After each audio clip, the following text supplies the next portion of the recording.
Bismillahirrahmanirrahim. Assalamualaikum warahmatullahi wabarakatuh. Global Hijrah minggu ini bersama saya Zaim Zamani. Minggu ini dunia Islam dikejutkan dengan serangan kejam 48 jam Zionis di kamp pelarian Jenin di tebing barat. Walaupun bukan perkara baru, namun ia merupakan antara serangan paling ganas rejim dalam tempoh 20 tahun. Dendam kesumat apa yang mereka cuba zahirkan atau ada perkara yang mereka takutkan?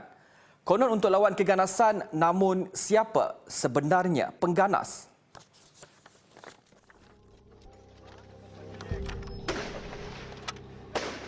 Dua hari serangan berdarah yang penuh dengan tangisan dan kesengsaraan penduduk Jenin. Tentera Yahudi tak habis-habis dengan alasan mahu memerangi pengganas. Atau mereka sebenarnya takut dengan pejuang tempatan Brigade Jenin. Serangan arahan Benjamin Netanyahu itu langsung tidak masuk akal. Bunuh rakyat Palestin tanpa rasa bersalah, musnahkan rumah, rosakkan infrastruktur. Yang terselamat pula terpaksa melarikan diri dalam ketakutan walaupun di tanah air sendiri. Mungkin selagi rakyat Palestin belum hancur, selagi itu puak Yahudi ini tidak tenang agaknya.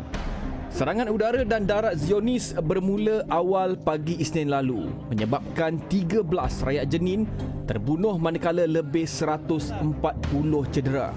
Sementara itu 4,000 rakyat lagi terpaksa melarikan diri dan hilang tempat tinggal.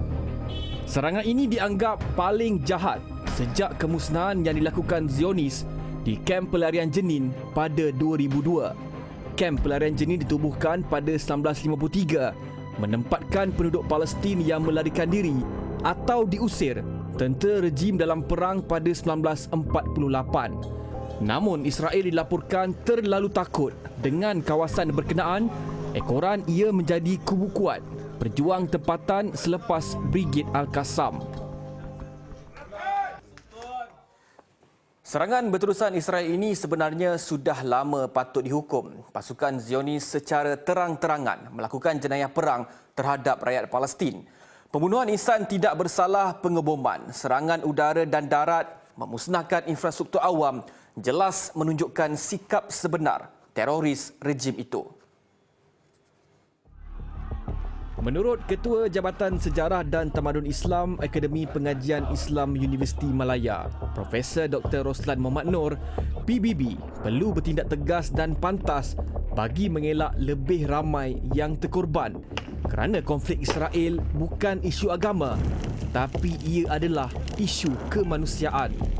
Sebenarnya pasukan Zionis Israel ini perlu untuk dihukum dan mereka ini perlu untuk diberikan tindakan daripada pihak antarabangsa agar mereka ini kembali untuk duduk berunding dengan kelompok-kelompok Palestin bagi mewujudkan keamanan di Timur Tengah tersebut, bukan berterusan melakukan serangan-serangan seperti mana yang dilakukan terhadap kamp pelarian Jenin ini. Persidangan PBB sebelum ini gagal mencari jalan penyelesaian dan ia sangat mengecewakan masyarakat antarabangsa. Tangan Pertubuhan Bangsa-Bangsa Bersatu PBB seolah-olah seperti tangan terikat dalam isu Palestin. Apa yang mereka boleh buat selain kecaman amaran resolusi, meminta menghormati undang-undang antarabangsa dan sebagainya?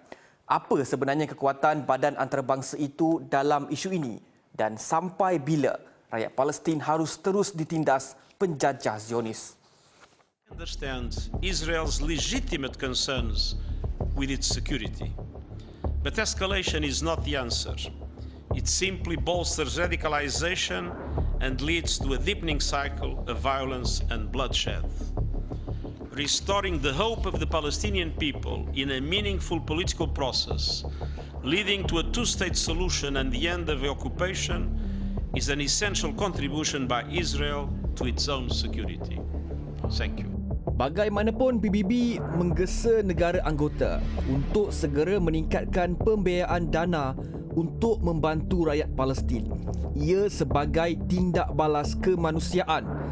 Namun apakah tindakan konkret yang boleh dilakukan bagi menghentikan penganiayaan dan kezaliman berdekad-dekad Yahudi terhadap rakyat Palestin?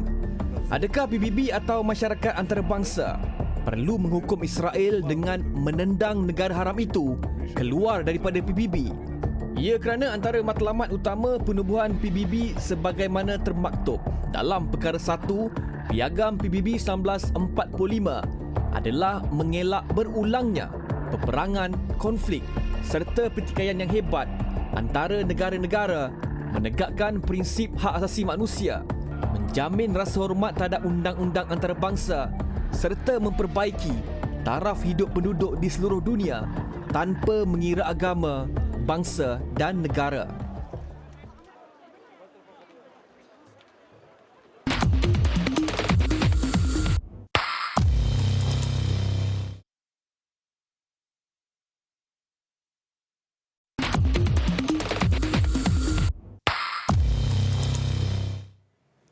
Alhamdulillah bertemu kembali. Masih mengenai Jenin, tragedi di kem berkenaan mengingatkan rakyat Palestin dengan Hari Nakbah. Ia seakan sama berlaku pada tahun 1948 apabila rakyat Palestin diusir daripada tanah air sendiri.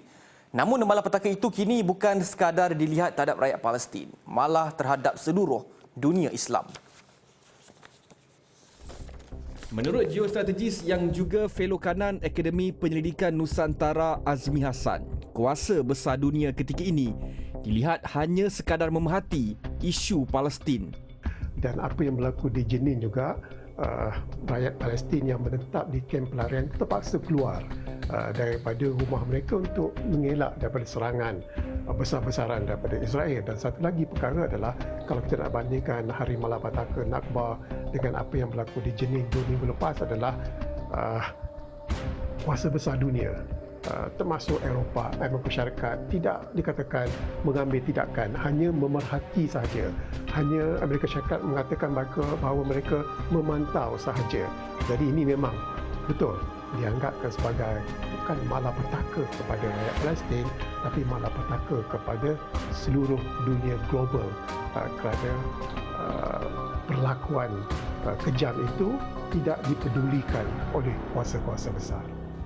Tambahnya, Israel sebenarnya perlu diberi tekanan berterusan sehingga negara haram itu benar-benar tahu apa maksud tamadun.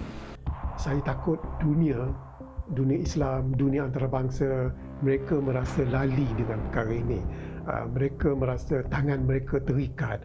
Mereka merasakan kalau bersuara pun tidak boleh mengubah keadaan selagi Amerika Syarikat di belakang Israel. Itu yang paling saya takuti. Tapi hasratnya adalah tekanan perlu diberikan, umpamanya melalui media, cerita sebegini perlu diperbesarkan, perlu diberitahu kepada umum apakah kekejaman yang dilakukan oleh Israel.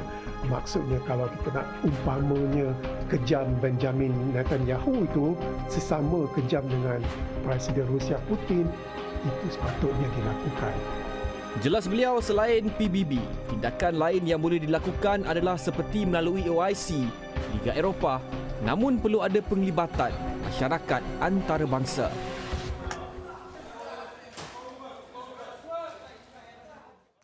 Baik, sekian Global Hijrah malam ini. Nantikan kupasan isu ummah minggu depan di hari dan waktu yang sama. Saya Zaim Zamani. Assalamualaikum warahmatullahi wabarakatuh dan selamat malam.